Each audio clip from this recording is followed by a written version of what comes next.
Hey, it's Amy Newmark, and I'm taking this week off so I can work on our fall books. I've picked out one of my favorite weeks from last summer to rerun for you, and I'll be back next Monday with new episodes.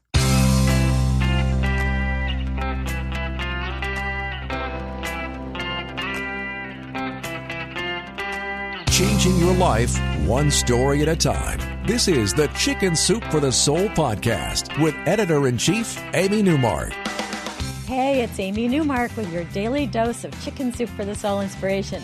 It's Friend Friday, and we have a very special guest today, Kelly Sullivan Walden, who is one of the nation's most prominent experts on dreams and also the co-author of a book that I talk about a lot on this podcast, Chicken Soup for the Soul, Dreams and Premonitions. Now, Kelly has been on TV all over the place, on radio all over the place. She has an amazing radio voice, and she's a certified clinical hypnotherapist, and she has worked professionally with thousands of dreams and dreamers, and she's written 9 or 10 books about dreams, the most recent one being called the Love, Sex, and Relationship Dream Dictionary.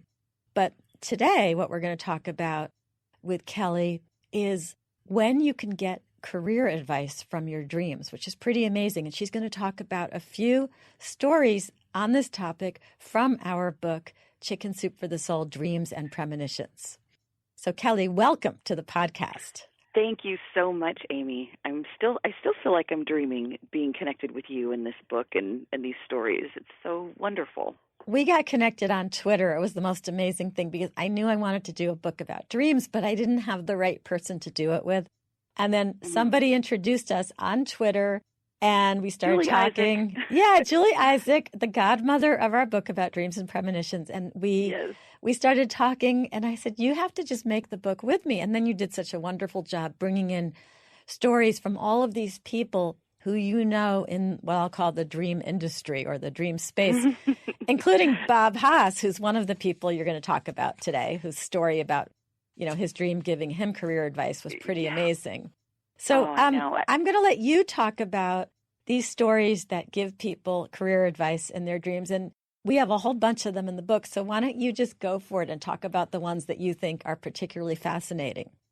Sure. Well, just for a little context, some people think that they don't have time to do any dream work, that they're busy people, that they've got too many important things to do. And I tell people that you really can't afford to not pay attention to your dreams because they can save you time and they can also point you in the right direction and it can make financial sense. And there's so many reasons to pay attention to dreams. And one of the stories that stands out to me so much, because I've had so many synchronicities around this, and I got to meet this woman, Patricia Garfield, at an IASD conference. That's the International Association for the Study of Dreams. And she's famous for her branching woman dream. And I get the chills just as I think about this.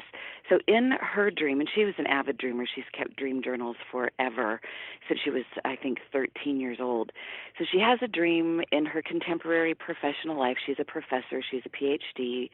She's at a conference, and there's all these people talking about leaving dreams about trees that are leaving, like their leaves are falling. And she jumps up and says, okay, that's fine and good, but I think we need to talk about branching dreams. What about where branches are growing out of things, like my head? I have had all these dreams about branches growing out of my head, and people look at her, they kind of ignore her, but her husband gives her this affirmation like, that was the right thing to say, sweetheart. So she wakes up from that dream thinking, that was odd. What was that about? And did I really have a series of dreams about branching? And she goes back through her journals, and sure enough, she finds all these other branching women dreams. And she finds that the branches in many ways are about her branching out of her academic profession and becoming more creative. And in some way, they're kind of like antennas on the head connecting to, this is kind of my interpretation, and she does talk about this, where it's kind of like connecting to a higher source. Anyway, she had been in the midst of trying to get a book published, and the academic publishers were saying it's too mainstream, and the mainstream publishers were saying it's too academic. But she threw in this story about the branching woman dream, and it served the purpose of branching both worlds, the academic world and the mainstream world. And her book, Creative Dreaming, became a number one. I get chills all over my body thinking about this. It became a number one New York Times bestseller. She did all the talk shows, and it's still a classic to this day. And she credits her branching woman dream for her success, for her branching into mainstream, and she never would have otherwise. There's so many academics that try to, and it doesn't work. So Patricia Garfield is really a legend, and she's known famously for her branching woman dream. Can we talk about Bob Haas? Because I just love Bob Haas's dream. Maybe because he worked at IBM, and it was just so relatable to me because IBM's headquarters was right next to where I grew up. I think he's kind of an anomaly because we have a lot of dreams for men, but mostly this is predominantly kind of a female-dominated topic. But Bob represents the corporate man, very much a man, not what I would call a snag, a sensitive new age guy. He's very much like an upstanding guy who is in the midst of having the dubious privilege of having to lay people off at his job when this dream comes in, and he's got a nice package, he's got a lot of job security, and he doesn't want to lose his security, so he's given the opportunity to stay on at his company and have to lay people off and be one of the few survivors. And he's gripping on for dear life because security means so much to him in real life.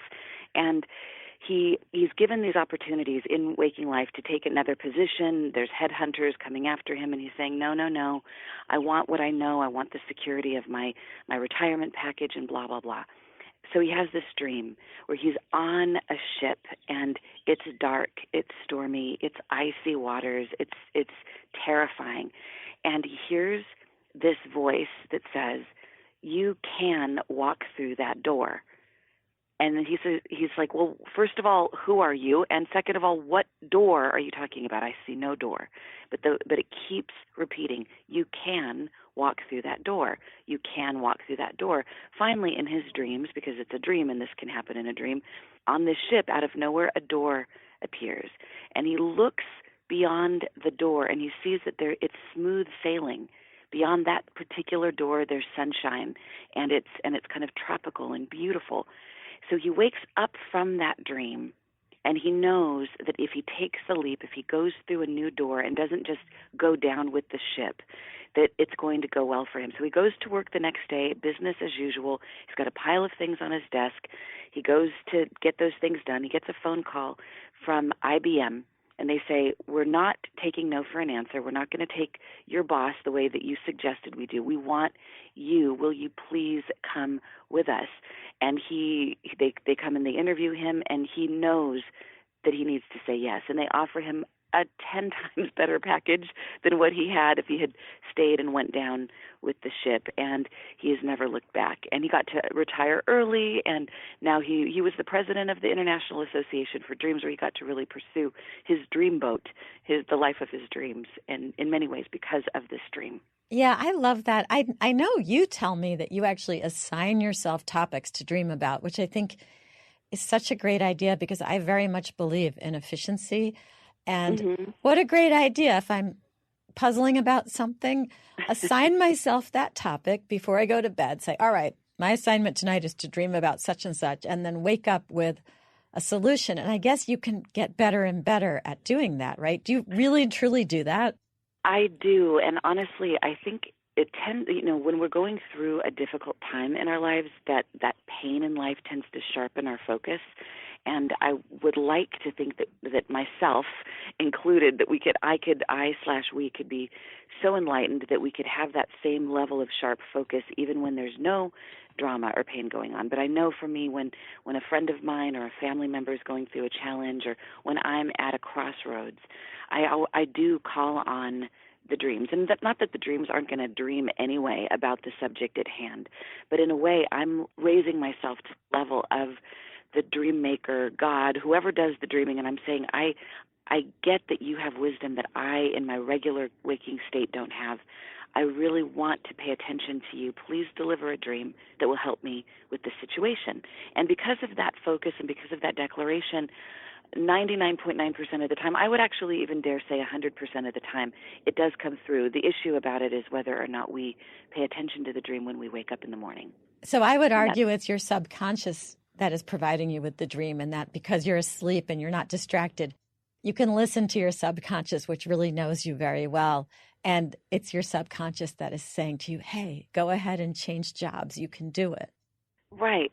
Well, we could say a subconscious other than conscious, and really that taps into a whole realm that can get esoteric and it can also get scientific. And I like that it's grounded. I like the way you say it because I think it empowers the dreamer, that it's their own subconscious mind. It's not some guru outside of themselves. It's not a psychic friend. It's themselves. It's their own ability that might just be speaking in maybe the whispering is too soft and they don't hear it. In some ways, that's why I think we have recurring dreams that start very gentle and soft, and they amplify their volume so that we can eventually listen to them before it's too late. And we've had some of those instances in our dream book, Dreams and Synchronicity. There's one dream story, though, that I'd really love to mention here that is actually, I don't have favorites because I love all of our stories, but this is one I find myself talking about a lot. This is Kim Childs. She's at a career transition. She's got a lovely career in waking life as she's a radio personality she's a newscaster, and it's a very good job. And she's finding herself becoming more and more fond of yoga and kind of the yoga community, the yoga mindset. She becomes a yoga instructor, and she's feeling torn now between her job as a newscaster and wanting to go deeper into being a yoga instructor and all that symbolizes to her. But she's afraid to take the leap. And she has a dream, and it's during a time where she actually sets an intention. She says at the beginning of the story that she's with a group of friends, and they're all in a similar career transition, and they all set strong intentions. So she has this dream that she's climbing a rock formation, kind of a mountain. And she gets to a place where she can't climb any longer. There's a gap between where she is. I want to cry when I think about this because it really resonates with me so much. I feel like it was my dream. There's a gap between where she is and where she is getting to, and she's come up too far that she can't climb back down. Isn't that symbolic? So she stands there at this precipice, and she's nervous and she's scared, and just like in a cartoon, because sometimes dreams do this, she splits into two. There's two versions of Kim. And one version of Kim just says, I'm going in, and she takes the leap, and she falls, and she plummets, and she hits the ground, what seems like hundreds of miles beneath, splat, and a crowd gathers around her to witness this. Out of nowhere, just when she thinks this is the worst thing that could happen, this version of herself on the ground that has gone splat picks herself up off the ground, dusts herself off. It's all okay. So she's up there on the mountain looking down saying, wow. So even if the worst thing that happens is I fall, and in dreams falling sometimes represents failing, and I am witnessed by many people, and I'm even publicly humiliated, it's not going to kill me. I can still pick up the pieces. I can still pick myself up, and I'm going to be fine. Well, that gives her this incredible boost of energy and this incredible boost of confidence. And she says, okay, well, with this other half of me, I'm going to take the leap again. And she does take a leap. But this time, just like in an Aladdin movie, this wonderful magic carpet comes out from underneath her, and it picks her up, and it carries her from where she is gently over to the next side of where she wants to be. And she lands so gracefully. So when she wakes up from this dream, she knows that the message is clear. It's time for her to take that leap. And she does, and she dives in, and she takes this career leap, and she does have moments of shakiness. She does have moments where she has to do some couch surfing, and that's a little embarrassing to her, but eventually she finds a yoga studio, a yoga community.